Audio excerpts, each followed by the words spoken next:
Eu queria falar sobre... Tá, o Bolsonaro, a gente falou um pouco sobre a situação da saúde dele e tal. Ele tá na Polícia Federal lá de Brasília. E se tratando do Bolsonaro em específico, quem tá perto dele agora? Eu conversei com o Bilinski mais cedo. O Bilinski falou que ele recebeu uma visita da Michelle e pode receber visita do advogado, né? Só que ele só tem 1 hora de visita por dia. Nossa. Na casa dele mesmo já tinha um revezamento ali, ele podia receber uma pessoa por dia. Então não era todo mundo, toda hora que poderia visitar ele. E assim, pelo que eu conheço do Bolsonaro, ele é um cara muito ativo, cara. Ele não conseguia ficar parado. É muito pontual também, tudo tinha que ser na hora certa, muito rápido, muito dinâmico. Não parava um segundo. Pra ele deve estar sendo dose, cara. A gente cai de novo na tortura que eu acabei de falar. Você pega um homem... Quantos anos o Bolsonaro tem? 70? É um homem idoso. É um homem que tá com uma série de condições de saúde. É um homem que tá, agora, distante da família. 74, né? Então, é um homem que tá distante da família. É um homem que, com certeza, tá com medo de tentarem fazer algo contra 70. ele. 70 mesmo? Pode receber 1 hora de visita por dia. É tortura psicológica contra um preso político. De novo. Aí que tá. Se tivesse algum crime, alguma coisa... Não, medo de fuga. Porque ele tava tentando deixar o país. Pelo amor de Deus, a casa dele tá cercada pela polícia federal. federal. Gente, é um homem de 1,90 m, com um monte de polícia federal em volta, com uma tornozeleira queimada. Cara, não tinha o menor risco de fuga. Com esse tanto de problema de saúde, você acha que ele aguenta correr? Os caras chegaram a questionar a estadia dele ali na prisão domiciliar, porque ele botou a cabeça pra fora do portão. Chamaram o VAR. Chamaram o VAR pro Bolsonaro. Aí você teve... Não, e teve uma coisa recente também, que foi a violação da privacidade dele. E do Nicolas Ferreira, Nicolas, né? Ele tava pela Rede Globo. Pela Rede Globo, que botou um drone pra filmar a casa de uma pessoa. A Rede Globo, com um drone, invadiu a privacidade de um parlamentar. Mas a Globo pode. A Globo pode. Por quê? Porque faz parte do sistema. Faz parte do sistema. Hoje a rede de comunicação oficial do governo é a Globo. É o puxadinho do PT. Os jornalistas que defendem o governo estão na Globo. E quando alguém minimamente dá uma discordada no programa, você vê o desconforto dos outros jornalistas. É impressionante. Você não pode. Teve até... Eu achei muito engraçado uma entrevista que o representante do Supremo Tribunal Federal foi dar. Representando, acho que o Alexandre de Moraes. Ele foi dar pros jornalistas da Globo News. E um dos jornalistas ousou fazer uma pergunta séria. Foi até surpreendente. Ele falou assim pro representante: pô, mas de novo o sorteio caiu no Alexandre de Moraes? É muito estranho. Toda hora o sorteio cai pra ele decidir as coisas. Cara, procurem esse vídeo, porque é impagável a cara do assessor. Então, assim, se todos os jornalistas seriamente questionassem os abusos, a gente resolvia esse problema de hoje pra amanhã. Só que, infelizmente, a rede social ela é poderosa, ela dá influência, ela coloca representantes em lugares que eles não chegariam sem a internet, mas ela não é tudo. Infelizmente, ainda o grande oligopólio da mídia, as grandes emissoras, etc., elas têm um poder de alcançar a pessoa que está distraída muito grande. Muito grande. E a pessoa muitas vezes é mal instruída, a pessoa muitas vezes que é dependente do governo. Essa pessoa é muito suscetível à narrativa que a imprensa vai propagar. Então, a gente precisa ter noção do tamanho do nosso inimigo. Nosso inimigo não é pequeno, cara. O que derrubou o Bolsonaro não foi a pandemia. Beleza, a pandemia contribuiu. O que derrubou o Bolsonaro não foi somente o judiciário com os abusos ali na campanha, etc. Não, o que derrubou o Bolsonaro foi a imprensa, cara. Foi ter enfrentado esse grande oligopólio que há anos domina o nosso país e tenta impor uma só narrativa. Quando o Bolsonaro enfrenta a imprensa, ele vira um alvo. E durante todo o mandato do Bolsonaro, eu lembro que parecia que o Brasil estava numa crise política constante. Exato. E o Lula fala absurdos piores, muito piores do que as bobagens que o Bolsonaro falava de vez em quando. E nada acontece. O Bolsonaro fazia uma piada, era motivo de manchete. O Lula comete racismo em público. Zomba de gente humilde em público. Fala que o traficante... que o usuário é vítima do traficante. Fala os maiores absurdos. E nada. Parece que o Brasil tá normal, cara. Organiza o evento da COP30 aqui no Brasil. É uma vergonha. Indígena invadindo, quebrando tudo. Incêndio. Diversos acidentes, problemas estruturais. Desmatamento pra fazer um evento sobre clima. E tá tudo certo. E tá tudo nada. E parece viva a que tá normal. soberania. A soberania. Cara. Mas sabe o que isso me lembrou? Isso me lembrou É um a exemplo patota, Viva o recente. SUS. Me lembrou um exemplo recente do Guilherme Kilter. O Guilherme Kilter, vereador, ele entrou com algumas denúncias no Ministério Público de racismo contra o presidente Lula pela aquela vez que o presidente Lula agradeceu a África por tudo que a escravidão proporcionou. Por quando ele virou pra aquela menina e falou que ela é uma afrodescendente que gosta de batuque de tambor. Ou por causa daquela vez da propaganda, que ele falou, pô, você vai colocar um cara sem dente ainda por cima negro? E adivinha só, decidiram que não houve racismo nas falas do Lula. Qual que foi mesmo a do Lula que ele falou lá do dia do jogo do Corinthians, que os caras batem na mulher? Ele falou, não pode bater na mulher. Se for corintiano, tudo bem. Foi uma parada assim. E a justiça definiu que não havia racismo na fala do Lula. Agora, em contrapartida, Bolsonaro é condenado a pagar 1 milhão em indenização por falas racistas. Quando o Bolsonaro falou que o cabelo do Michael Sullivan, que é um apoiador do Bolsonaro, tinha barata.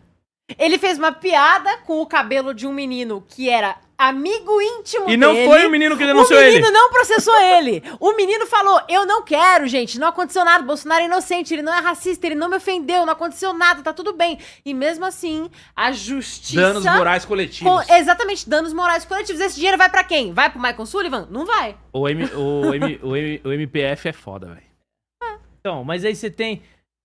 A suposta vítima de racismo Não. falou que não foi vítima de racismo, o Ministério Público falou, foi, pague 1 milhão. Eu fui fazer Pra quem? uma vez eu fiz um vídeo, fui na USP, propor um debate lá. Na verdade, eu fiz um joguinho da pessoa adivinhar figuras históricas. Uhum. Aí a pessoa adivinhava, tal. Ah, essa aqui eu conheço, essa aqui eu não conheço. Ela ia passando de nível. Nessa época você podia entrar na USP sem apanhar Sem ainda, né? No começo. Escuta só. Fiz a brincadeira lá, aí uma menina participou, tranquila. Cara, não teve. Ela foi bem no jogo. Não teve nenhum atrito, nenhuma piada, nenhum corte, nada. Foi muito tranquila a conversa com ela. Ela foi super educada. Eu fui super educado com ela, ela foi embora. Mais pra frente, veio a trupe lá do DCE, me agrediu com barra de ferro, tudo. Nesse nível, tentaram roubar nossos celulares. Pouco tempo depois, essa menina, ela entra com um processo. E ela alega que eu feria a honra dela, etc., postando esse vídeo, que ela não tinha autorizado a filmar, sendo que ela participa voluntariamente da brincadeira. Ela não tá vendo a pessoa Não, com o telefone? ela olha, ela interage com a câmera. Essa menina, ela entra falando que ela tem autismo, com um laudo de um psicólogo, que depois eu fui pesquisar, é da faculdade, inclusive, provavelmente é amigo dela. E ela entra no juizado, o juizado quando você não tem condição de pagar, Pequenas causas, não é? Não, é justiça gratuita. mas tem um nome, juizado especial, como é que é? Defensor Eu acho que é juizado especial o nome. Tenho quase certeza. Mas beleza, entrou, não tinha que pagar custas. Só que daí, como você não tem que pagar custas e você entra nesse juizado, o que você precisa fazer? Não pode ter produção de prova. Tem que ser algo muito objetivo. Se tiver que ter produção de prova, tem que ser pro juizado que tem custas. Porque gera custo. Isso é lei, é norma, funciona assim o processo. Aí beleza, meu advogado questionou isso. Falou, olha, tem que ir pro juizado, não faz sentido. E outra, foi voluntária ali a participação dela claramente. Não houve dano, não tem nenhum tipo de ofensa, nada no vídeo.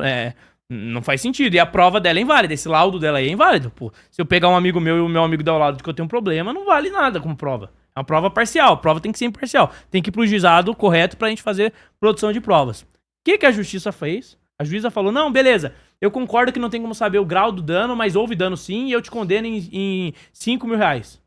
Me condena em 5 mil. Eu tenho o direito de recorrer, correto? Eu recorri. Solicitei à justiça. Beleza, qual a custa de correio? É obrigação da justiça me fornecer qual o custo de correio. Eles não me informaram. Aí fomos no cartório, qual a custa de correio? Não me informaram. Tinha um prazo. Chegou na véspera do prazo, a gente solicitando informação de correio, eles falando que não sabiam. Aí a gente falou, vamos pagar então a custa do processo? E daí a juíza, a gente pede um prazo adicional com o valor do correio, porque senão não tem como, a gente vai pagar que valor, né? A gente pagou o processo. Sabe o que a juíza fez? Ela deu que, como eu não paguei a custa de correio que ela se recusou a informar, eu declinei do processo. E fui impedido de recorrer. E tive que pagar 5 mil reais por uma fraude.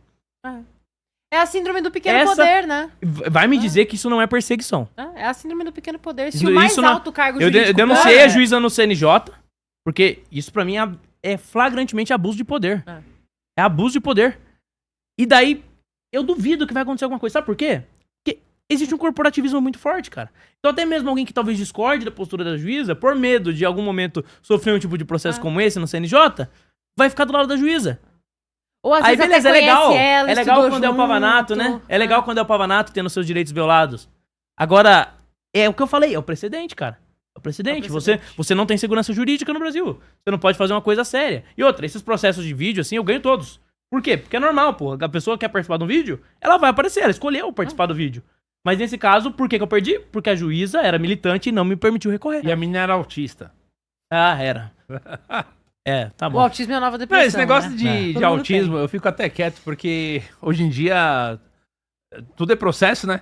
Mas eu queria entender, autista, um tempo, pelo menos quando veio pra mim esse termo, pô, o cara é muito inteligente, o cara tem hiperfoco e vai nas minúcias. superdotação, Exatamente, o cara fala não sei quantos idiomas. Entendeu? O cara aprendeu a falar alemão sozinho. Quem é que fala alemão? Imagina sozinho. É. Aí agora o autista é uma coisa mais frágil. Ele é uma coleciona latinha de Monster. Pronto, ele é autista. Então, pô, não sai de casa. É, eu não, É que nem o Fel, cara, não sai de casa, eu não interage entendo muito bem não sei o quê. disso, mas eu acho que assim, tinha que ser.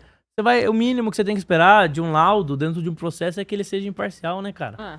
É que ele seja... Aí eu pesquisei, a juíza, na época eu até coloquei ela no Twitter, pesquisei o que ela faz da vida, né? E ela dá palestra sobre direito LGBT e que feminismo. delícia. É. Pô, Mas você quer um exemplo perfeito? não me perseguiu, não, imagina. Você quer um exemplo perfeito da insegurança jurídica que a gente tem no Brasil? Erika Hilton, O que ela aprontou? a mulher trans, né? Tem ministro do STF que diz que não é crime chamar ela de homem. Eu não vou me arriscar aqui. Quem falou foi o ministro. Eu não tenho tanto dinheiro assim pra pagar de indenização. Mas o ministro quem disse falou. que eu tenho? Não, o ministro falou que não é crime chamar ela de homem. Não sei o que tô falando, o ministro falou, só tô passando um fato aqui. Erika Hilton, mulher trans, processou uma mulher biológica, Feminista, inclusive? feminista inclusive, por transfobia. Queriam prender essa mulher e ela teve que fugir do país. Isso não é uma insegurança jurídica? Isso não é um negócio imenso? Aí porque Até porque agora o wokeísmo... o STF, ele equiparou a misoginia também à injúria racial, assim como a transfobia. E se essa menina que foi processada pela Erika Hilton decide processar a Erika Hilton por misoginia? Quem que vai responder mais por injúria racial? Mas você vê que é a relativização dos conceitos. Uma coisa que eu acho ridícula é quando... O que a esquerda faz? Tudo isso, se você olhar pra escola de Frankfurt, tudo isso é teorizado, né? A ideia de que a linguagem é que vai determinar como as coisas funcionam, tudo. E que daí a esquerda começa a pensar, pô, se é a linguagem que determina como as coisas funcionam, vamos alterar a linguagem. Porque daí a gente dita como as coisas funcionam. Daí eles vão mudando os termos. Então, por exemplo, o que no passado era ofensa, hoje em dia não é mais ofensa. Hoje em dia é violência. É Microagressões. Microagressão, microviolências. Que você pratica por você falar determinada coisa. Aí beleza, nossa, que legal, agora tudo é violência. Então violência não é mais eu dar um soco na cara de alguém. Violência é eu simplesmente ofender alguém. Daqui a pouco, violência não é só eu simplesmente ofender alguém. Violência passa a ser eu dar uma opinião que ofende alguém. Eu tenho uma ideologia que é opressora. E aí, ó, a margem pra você censurar as pessoas, a margem pra você perseguir quem fala e quem tem opinião vai aumentando.